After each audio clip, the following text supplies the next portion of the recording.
जब भी कोई बच्चा पैदा होता है तो वो सबसे पहले छोटे छोटे वर्ड्स को बोलना सीखता है, ना कि बड़े बड़े सेंटेंसेस बनाना। हम भी कुछ ऐसा ही सीखने वाले हैं। सबसे पहले हम जो भी हमारे आसपास चीज़ें हमें दिख रही हैं उन सभी को डिस्क्राइब करना सीखेंगे, उनके बारे में बातें करना सीखेंगे। उसके बाद जाकर हम एक्शन वाले सेंटेंसेस पर आएंगे, बड़े बड़े सेंटेंसेस बनाना सीखेंगे। तो आज हम कुछ बेसिक लेसन्स को सीखने वाले हैं, जिससे आप जो आपकी आसपास चीज़ें, जिस रूम में आप बैठे हैं, जिस भी जगह पर आप बैठे हैं, वहाँ जो भी चीज़ें आपको दिख रही हैं उन चीज़ों को डिस्क्राइब कैसे करेंगे उसके बारे में आज की क्लास में हम सीखने वाले हैं। चलिए स्टार्ट करते हैं। तो सबसे पहले हम डिस्कस करेंगे ए और एन आर्टिकल को। ए और एन आर्टिकल्स कहाँ पर यूज़ होते हैं? इसका बहुत यूज़ होता है स्पोकन इंग्लिश में। आप हर दूसरे तीसरे सेंटेंस में ए और एन आर्टिकल को यूज़ कर रहे होते हैं एवरीडे लाइफ में। तो चलिए डिस्कस करते हैं। तो ए और एन आर्टिकल्स को आप यूज़ करते हैं हमेशा काउंटेबल नाउन के साथ में। काउंटेबल नाउन वो नाउन होते हैं जिन्हें आप 1 2 3 ऐसे करके गिन सकते हो। जैसे कि चेयर है, आप गिन कर देख लो, 1 चेयर, 2 चेयर, 3 चेयर। बॉय हैं तो आप लड़कों को गिन सकते हो, 1 बॉय, 2 बॉय, 3 बॉय, है ना, गिन सकते हो। इसी तरह मोबाइल हैं तो आप गिन सकते हो, 1 मोबाइल, 2 मोबाइल, 3 मोबाइल। तो ऐसे नाउन जिन्हें आप 1 2 3 करके गिन सकते हो, उन सभी नाउन्स को हम काउंटेबल नाउन्स कहते हैं। ठीक है, तो ए और एन आर्टिकल जो है वो हमेशा काउंटेबल नाउन के साथ होगा। लेकिन यहाँ पर आपको ये बात याद रखनी है, वो नाउन सिर्फ एक ही होना चाहिए। जो ए और एन है वो एक क्वांटिटी बताते हैं कि कोई भी चीज़ आपके पास है वो सिर्फ एक ही है। ए और एन सिर्फ एक ही चीज़ के लिए यूज़ होते हैं। मतलब आपके पास एक चेयर है तो वो एक ही है। अगर एक से ज़्यादा है तो आप ए और एन आर्टिकल का यूज़ नहीं करेंगे। अगर कोई लड़का है या लड़की है तो वो एक ही है। तो सिर्फ एक ही नाउन के बारे में बात हो रही है, एक ही काउंटेबल नाउन के बारे में बात हो रही है, तब आप ए और एन आर्टिकल का यूज़ करोगे। जब एक से ज़्यादा के बारे में बात हो रही है तब आप ए और एन आर्टिकल का यूज़ नहीं करोगे। ए और एन आर्टिकल ये बताते हैं कि वो चीज़ आपके पास, उस चीज़ की क्वांटिटी आपके पास सिर्फ एक ही है। आपके पास चेयर है तो वो एक ही है, आई हैव अ चेयर, एक ही चेयर है मेरे पास में, है ना। तो यहाँ पर ये चीज़ आपको याद रखनी है। बहुत सारे स्टूडेंट्स यहाँ पर गलती करते हैं, तो वो आपको नहीं करनी है।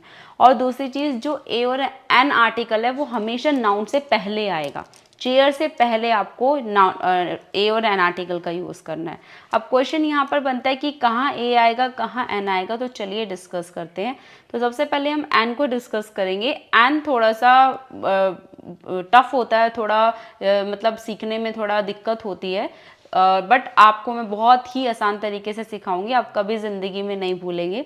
तो आपको बिल्कुल अच्छे से सुनना है। एन आर्टिकल को हम यूज़ करते हैं अगर शब्द बोलने की शुरुआत हिंदी के स्वर जो ये लिखे हुए हैं अ, ई, ए, ओ की आवाज़ से हो, तब आप एन आर्टिकल का यूज़ करेंगे। मतलब कि आप कोई भी इंग्लिश का वर्ड बोल रहे हैं, कोई भी इंग्लिश का वर्ड आप प्रोनाउंस कर रहे हैं, तो उसको स्टार्टिंग से देखना है। स्टार्टिंग में जो उसका साउंड आ रहा है वो क्या आ रहा है। अगर उसका साउंड हिंदी के इन स्वर से आ रहा है, जैसे कि हिंदी में तो ये स्वर होते हैं बट इंग्लिश में आप इनको वोवल्स बोलते हो, ए ई आई ओ यू, 5 वोवल्स होते हैं, राइट। तो अगर उनमें से साउंड आ रहा है उस स्पेलिंग का स्टार्टिंग में, तब आपको एन आर्टिकल का यूज करना है। जैसे कि यहाँ पे एग्जाम्पल लिखे हैं, आप इसको बोलकर देखो। आप इसको हावर बोलोगे या आर बोलोगे?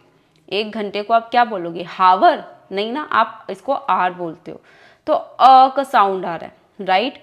तो यहाँ पर ये हिंदी का स्वर है, तो आपको उससे पहले एन का यूज करना पड़ेगा, एन आर। इसी तरह एप्पल, राइट, ए का साउंड आ रहा है तो आप बोलेंगे एन एप्पल। इसी तरह ऑरेंज, ऑरेंज में ओ का साउंड आ रहा है तो आप बोलेंगे एन ऑरेंज। इसी तरह अम्ब्रेला, अम्ब्रेला में अ का साउंड आ रहा है तो आप कहेंगे एन अम्ब्रेला। तो आप ये चारों पांचों वर्ड आप प्रोनाउंस करके देखो, इन्हीं में इनकी जो स्टार्टिंग होगी वो इन्हीं स्वर से होगी। ठीक है, इन्हीं स्वर से स्टार्टिंग होगी। तो अगर ऐसा कोई भी वर्ड है जो आपके पास सिर्फ एक ही है और उस नाउन का जो आप उस नाउन को प्रोनाउंस कर रहे हो उसकी स्टार्टिंग इन स्वर से आ रही है, हिंदी के इन स्वर से आ रही है, इंग्लिश के 5 वोवल्स होते हैं ए ई आई ओ यू, उससे आ रही है, तो आप एन आर्टिकल का यूज़ करेंगे। बाकी इसके अलावा और कोई भी वर्ड प्रोनाउंस कर रहे हैं और कोई भी साउंड आ रहा है तो फिर उन सब के साथ में आप अ का यूज़ करेंगे। ठीक है, उन सब के साथ में ए आएगा फिर।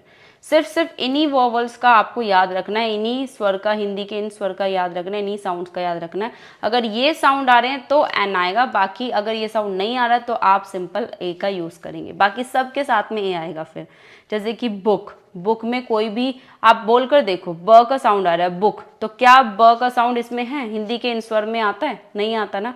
क्या इंग्लिश के जो 5 वोवल्स होते हैं उसमें आ रहा है? ए ई आई ओ यू में आ रहा है? नहीं आ रहा ना। तो बुक एक अलग वर्ड हो गया, राइट। उसका जो साउंड है वो अलग हो गया, ब साउंड आ गया, बा साउंड हो गया उसका।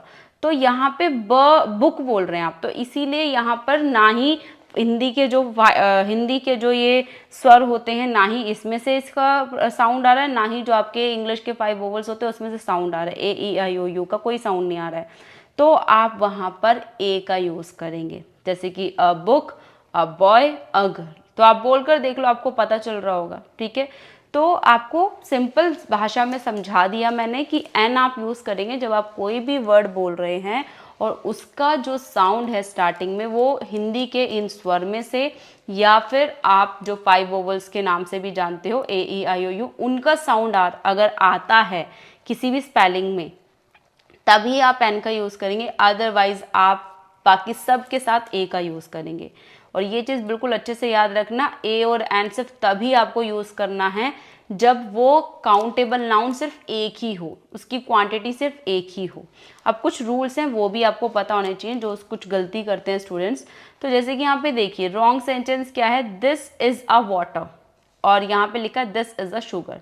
अब एक और इम्पॉर्टेंट बात है कि ऐसे बहुत सारे नाउन होते हैं जो गिने ही नहीं जा सकते। अभी तो हम काउंटेबल नाउन के बारे में बात कर रहे थे, वो नाउन जिन्हें आप 1 2 3 कह के गिन सकते हैं, लेकिन ऐसे भी नाउन होते हैं जिन्हें आप गिन ही नहीं सकते हैं। जैसे कि पानी, पानी को आप गिन सकते हो, 1 पानी, 2 पानी, 3 पानी।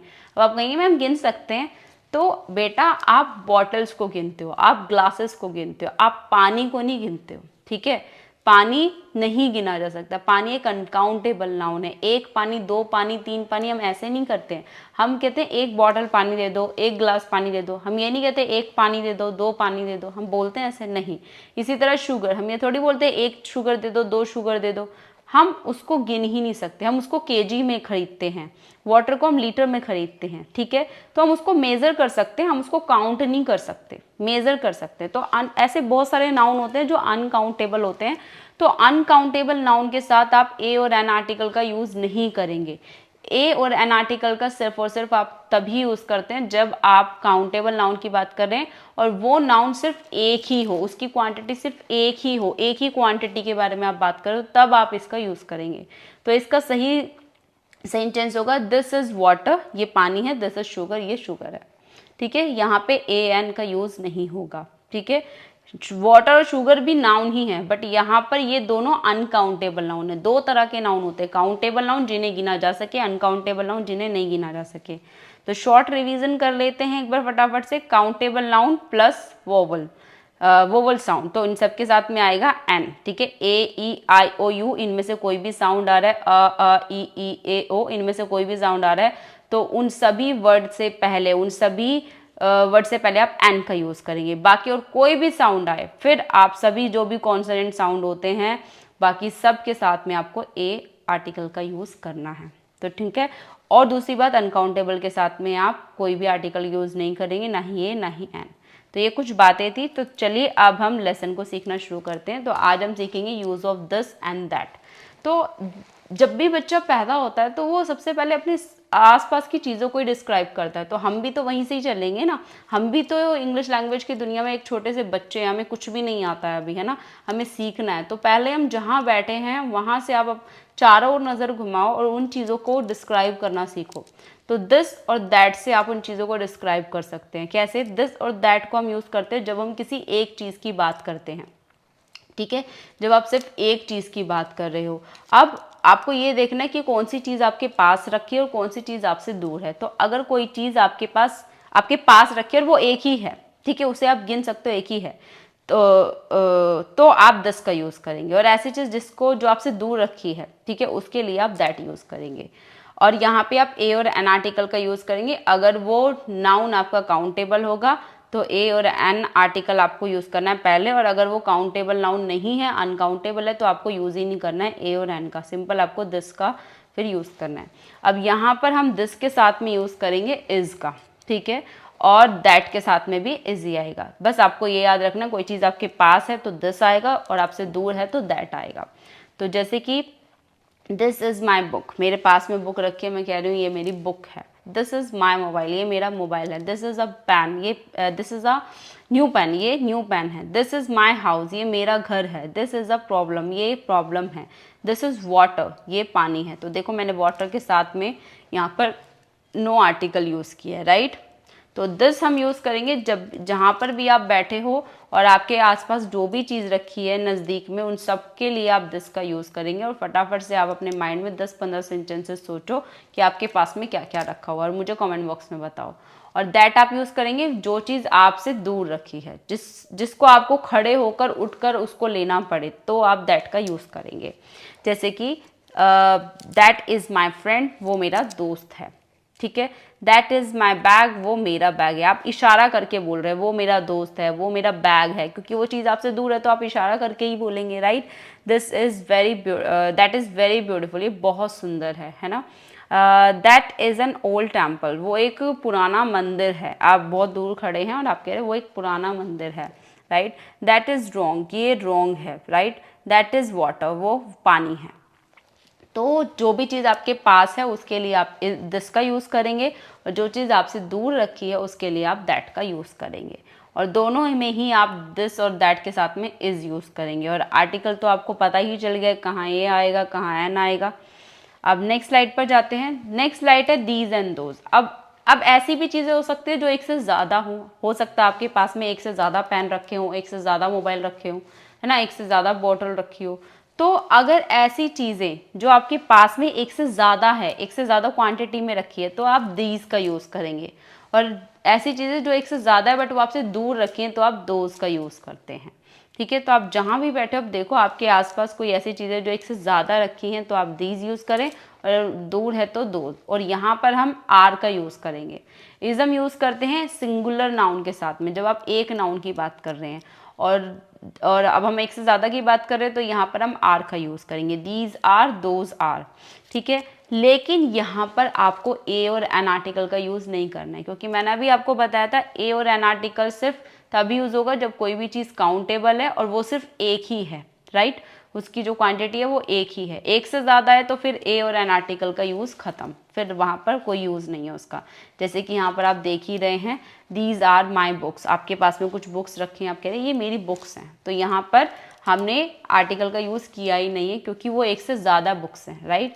दीज आर माई क्लोथ्स, ये मेरे कपड़े हैं। दीज आर माई फ्रेंड्स, ये मेरे फ्रेंड्स हैं। आपके पास में कुछ फ्रेंड्स खड़े हैं 4-5 और आप उनको इंट्रोड्यूस करा रहे हैं कि ये सब मेरे फ्रेंड्स हैं, these are my friends, right. These are my relatives, ये सब मेरे रिलेटिव्स हैं, रिश्तेदार हैं। दीज आर बॉयज़, ये सब लड़के हैं। दीज आर टॉयज़, ये सब खिलौने हैं।